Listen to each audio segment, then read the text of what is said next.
ওমর ইবনে আব্দুল আজিজ কবরের সামনে দাঁড়িয়ে বলতেন, হে কবর, বলো না তুমি আমার স্বজনদের সাথে কি করেছো? আইনাল আহবাব, আমার বন্ধুরা কোথায়, আমার আপনজনরা কোথায়? আইনাল আসদিকা, আমার বন্ধুরা কোথায়?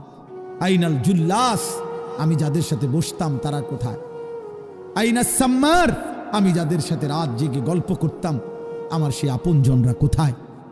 তিনি আবার কানতে কানতে বলতেন যে, হে দুনিয়াবাসী শোনো, কবর আমারে বলতেছে, ওমর ইবনে আব্দুল আজিজ, তোর চাচা, মামা, ফুফা, তোর স্বজন, তোর বন্ধুদেরকে আমি মাটি একটা একটা করে অঙ্গ, হাত, পাও, চোখ, নাক, কান খুলে খুলে ফেলছি।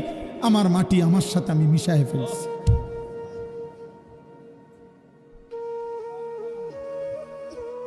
আমার মাটি আমি আমার সাথে মিশায় ফেলছি।